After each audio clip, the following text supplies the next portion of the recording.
My channel. இன்றைக்கி வந்து ஒரு சூப்பரான அப்டேட்டோட வந்திருக்கேன். என்னென்னா, இந்த வீடியோ வந்து நிறைய பாய்ஸு கேர்ள்ஸு நிறைய பேர் வந்து பார்க்கலாம். கண்டிப்பாக வந்து இந்த வீடியோ பாய்ஸ் நீங்கள் பார்க்குறதா இருந்தால் உங்களோட மதருக்கோ இல்லை ஒய்ஃபுக்கோ வந்து கண்டிப்பாக யூஸ்ஃபுல்லாக இருக்கும். ஷேர் பண்ணுங்கள். என்னென்னா, இப்போ வந்து கிச்சனில் வந்து ரொம்ப நேரம் ப்ரொலாங்டு ஸ்டாண்டிங்லேயே வந்து ஃபீமேல்ஸ்லாம் ஒர்க் பண்ணுறாங்க. நாட் ஒன்லி ஃபீமேல்ஸ், ஜென்ட்ஸ் கூட ஒர்க் பண்ணுறாங்கன்னு நினைக்கிறேன், தெரியல. பட் வந்து இது மெயினாக வந்து லேடிஸ்க்காக தான்.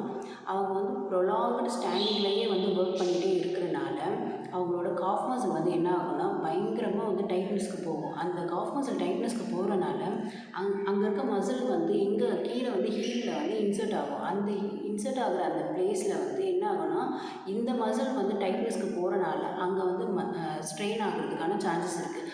அங்கே அதை வந்து டெண்டன்னு சொல்லுவோம். அது வந்து ஸ்ட்ரெயின் ஆகி இன்ஃப்ளமேஷன் ஆக ஸ்டார்ட் ஆகும். அதை வந்து என்ன சொல்லுவோம்னா டெண்டோனைட்டிஸ்ன்னு சொல்லுவோம். ஸோ இந்த ப்ராசஸோட நேமை வந்து என்ன சொல்லுவாங்கன்னா அக்கிலஸ் டெண்டோனைட்டிஸ்ன்னு சொல்லுவாங்க. ஸோ அங்கே வந்து இன்ஃப்ளமேஷன் ஆகுறதுனால உங்களுக்கு வந்து நீங்கள் மார்னிங்லேருந்து அந்த ஒர்க் பண்ணும்போதெல்லாம் உங்களுக்கு வந்து அந்த பெயின் வந்து நீங்கள் ஃபீல் பண்ண மாட்டீங்க. பட் ஒன்ஸ் நீங்கள் போய் பெட்டில் படுத்து ஏர்லி மார்னிங் எழுந்திருக்கிறீங்க இல்லையா, அந்த டைமில் தான் உங்களுக்கு வந்து அந்த இடத்துல கால் எடுத்து நீங்கள் கீழே வைக்கும்போதே ஒரு மாதிரி ஜிவ்வுன்னு வந்து ஒரு பெயின் வந்து நீங்கள் ஃபீல் பண்ணுவீங்க. அது வந்து பேர்னிங் சென்சேஷன்னு சொல்லுவோம் நாங்கள். ஸோ அந்த பெயினை வந்து நீங்கள் வந்து எப்படி அதை வந்து குறைக்கலாம் அப்படின்னு பார்த்தீங்கன்னா, ஒன்று வந்து நீங்கள் கிச்சனில் வெஜிடபிள்ஸ் கட் பண்ணும்போதோ இல்லை சம்திங் ஏதாவது கட் பண்ணும்போது ஒன்று டைனிங் டேபிளில் உட்காந்து கட் பண்ணுறது, அப்படி வந்து நீங்கள் ஆல்டர்னேட்டிவாக பண்ணுங்கள். ஏன்னா ப்ரொலாங்டு ஸ்டாண்டிங்கில் இருக்கிறனால அந்த மசில் ரொம்ப உங்களுக்கு டைட்னஸ் ஆகுது. ஸோ ஒன்று அப்படியே ஆல்டர்னேட் பண்ணிக்கோங்க. இன்னொன்று வந்து ஐஸ் வந்து உங்களுக்கு அப்ளிகேஷன் கொடுக்கணும். நீங்கள் வந்து ஐஸ் அப்ளை பண்ணிங்கன்னா அந்த ஸ்வெல்லிங்கிறத நீங்கள் குறைக்கலாம். ஸோ ஐஸ் வந்து 5 to 10 மினிட்ஸ் வந்து கொடுக்க ஸ்டார்ட் பண்ணுங்கள். அதுக்கப்புறம் நெக்ஸ்ட்டு வந்து என்ன பண்ணணும்னா உங்களோட காஃப் மசிலை வந்து நீங்கள் ஸ்ட்ரெச் பண்ணி விடணும். அது நெக்ஸ்ட்டு நான் எப்படி பண்ணணுன்றதை உங்களுக்கு டீச் பண்ணுறேன். காஃப் மசில் ஸ்ட்ரெச் பண்ணணும். அதுக்கப்புறம் சில மொபிலிட்டி எக்ஸசைஸ்லாம் பண்ணிங்கன்னா உங்களுக்கு அந்த பெயின் வந்து ஃபீல்ன்றது தெரியாது. பட் நிறைய பேர் வந்து என்ன பண்ணுவீங்கன்னா போய் மெடிக்கல் ஷாப்பில் ஒன்று சம் ஜெல் இல்லைனா வந்து ஸ்ப்ரே அந்த மாதிரி வாங்கி ஸ்ப்ரே பண்ணிவிட்டு விட்டுருவீங்க. பட் வந்து நீங்கள் ஸ்ப்ரே பண்ணிங்கன்னா அது வந்து ஜஸ்ட் டெம்ப்ரவரிக்கு தான் வந்து உங்களுக்கு க்யூர் ஆகுமே தவிர அந்த டைமில் மட்டும் அது ஒரு பெயின் கில்லராக வந்து ஆக்ட் ஆகும். பட் வந்து உள்ளே வந்து மசில் என்ன நடக்குது அப்படிங்கிறது நீங்கள் உள்ளே வந்து இன்டர்னலாக வந்து அதை வந்து க்யூர் பண்ணிங்கன்னா தான் உங்களுக்கு ப்ரொலாங்கடாக வந்து அந்த பெயின்ன்றது ஒரு ரிலீஃப்ன்றது கிடைக்கும். இப்போது நான் உங்களுக்கு கைட் பண்ணுற இந்த எக்ஸசைஸ் ப்ளஸ் ஐஸ் அப்ளிகேஷன்ஸ் இதெல்லாம் வந்து கொடுத்துட்டு வந்தீங்கன்னா உங்களுக்கு அந்த பெயின்ன்றதே வந்து ஃபுல் க்யூர் ஆகிடும். அந்த பெயின் வந்து எக்ஸ்பீரியன்ஸ் பண்ண மாட்டீங்க நீங்கள். ஓகேவா? இப்போ என்னென்ன நான் பண்ணுறேனோ அதை வந்து கரெக்டாக நீங்கள் ஃபாலோ பண்ணிக்கோங்க. ஓகே, இங்கே பாருங்கள், கரெக்டாக வந்து இதுதான் வந்து காஃப் மசில்ஸு. ஸோ இங்கேருந்து அந்த மசில் வந்து என்ன ஆகுதுன்னா இங்கே தான் வந்து அது இன்சர்ட் ஆகுது, இங்கே தான் வந்து முடியுது. ஸோ இதை சுற்றி இருக்க இந்த இடத்துல வந்து இங்கே ஃபுல்லாகவே வந்து உங்களுக்கு பெயின் வந்து வரலாம். ஒன்று இங்கே பெயின் இருக்கலாம், அப்படி இல்லைன்னா இது ஃபுல்லாகவே வந்து உங்களுக்கு பெயின் அக்ரவேட் ஆகலாம். ஸோ இங்கே வந்து கரெக்டாக வந்து நீங்கள் என்ன பண்ணணும்னா ஐஸ் அப்ளிகேஷன்ஸ் கொடுத்துட்டே வாங்க. இங்கே வந்து நீங்கள் ஐஸ் அப்ளிகேஷன் கொடுத்ததுக்கப்புறமா ஸ்ட்ரெச் பண்ணணும். அது நெக்ஸ்ட் நான் சொல்கிறேன்.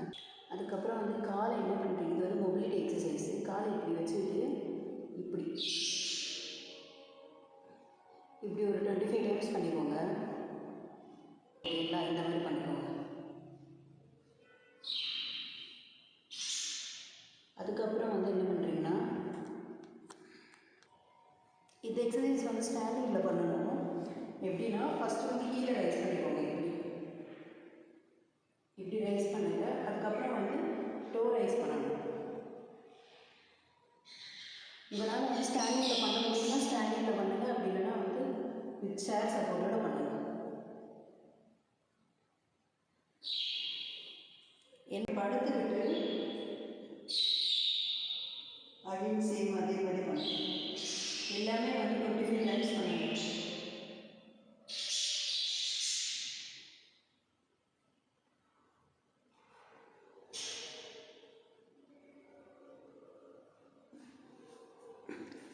ஸோ இது எல்லாமே வந்து மொபிலிட்டி எக்ஸசைஸு. வந்து ஸ்ட்ரெச்சிங் சொல்லுவோம். ஸ்ட்ரெச்சிங் வந்து இப்படி வச்சுக்கிட்டு காலை பாடியை வந்து ஃப்ரண்ட்டுக்கு கொண்டு வந்தீங்கன்னா உங்களுக்கு இங்கே இருக்க மசில் வந்து நல்லா வந்து ஸ்ட்ரெச் ஃபீல் ஆகும்.